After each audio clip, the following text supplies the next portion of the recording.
या ठिकाणी वस्त्रोद्योगाबद्दल काही उल्लेख नाही असं सांगण्यात आलं। खरं म्हणजे किती योजना आहेत या तुमच्याकडे मी पाठवून देईल, सगळ्या योजना सांगून मी आपला वेळ या ठिकाणी घेऊ इच्छित नाही। त्यानंतर एक महत्त्वाची गोष्ट आहे की मुंबई करता कलेक्टर लँडवर ज्या सोसायट्या आहेत त्या ब मधनं अ वर्गामध्ये आणण्याकरता वर्ग 1 मध्ये करण्याकरता दिलेली मुदत ही संपलेली आहे। त्यामुळे त्याला 1 वर्षाकरता मुदतवाढ देण्यात येते। सन्माननीय दाते यांनी जलयुक्त शिवार योजना सुरू करावी अशी मागणी केली आहे। योजना सुरूच आहे, ती अधिक प्रभावीपणे राबवण्याचा कार्यक्रम आपण या ठिकाणी करू। त्याचप्रमाणे प्रवीण दटकेंनी पानपिंपरीला शेतीचा दर्जा द्या म्हणून सांगितलं। या ठिकाणी दटके साहेब, आता आपण महात्मा गांधी राष्ट्रीय ग्रामीण रोजगार हमी योजनेच्या अंतर्गत फळबाग लागवड कार्यक्रम 2024-25 मधील प्रस्तावित सुधारित आर्थिक मापदंड तयार करताना पानपिंपरी या पिकाचा त्याच्यामध्ये समावेश केलेला आहे।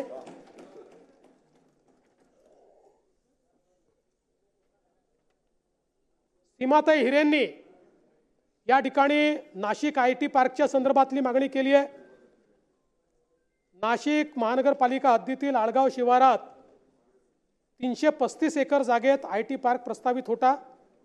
IT पार्क लगत पब्लिक अम्युनिटीचे 40,000 चौरस मीटर क्षेत्र हे मनपाच्या ताब्यात आलेले आहे।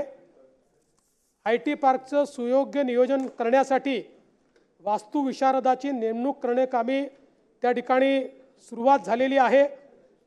त्यामुळे मी आता सगळं आपल्याला या ठिकाणी वाचून दाखवत नाही, पण निश्चितपणे नाशिकमध्ये अद्ययावत IT पार्क तयार करण्याची सुरुवात ही आपण या ठिकाणी केलेली आहे आणि पुढच्या काळात तो आपण निश्चितपणे करू।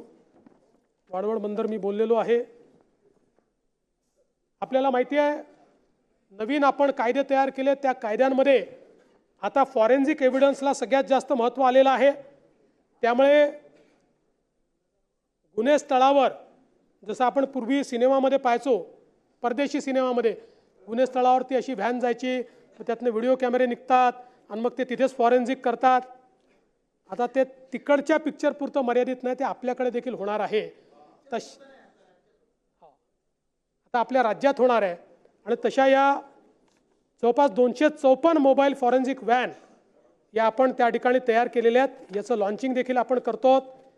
आपण centre of excellence in digital forensic हे देखील तयार केलेलं आहे आणि अनेक गोष्टी आहेत, कधीतरी मी आपल्या चर्चेच्या दरम्यान त्याचं उत्तर हे निश्चितपणे या ठिकाणी देईल।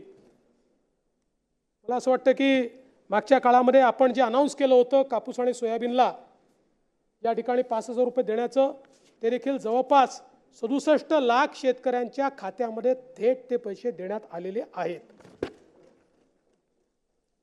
पुणे शिरूर नगर संभाजीनगर राष्ट्रीय महामार्ग या संदर्भातला विषय आला। आपल्याला कल्पना आहे की या संदर्भात ग्रीनफील्ड मार्ग आपण तयार करतो आहोत, त्या संदर्भातली सुरुवात आपण केलेली आहे। आणि म्हणून अनेक विषय आहेत, काही लोकांचे विषय कदाचित या ठिकाणी मांडता आले नसतील वेळेच्या अभावी, पण मी त्यांना आश्वस्त करू इच्छितो की सगळे प्रश्न सोडवण्याकडे आमचा भर असेल।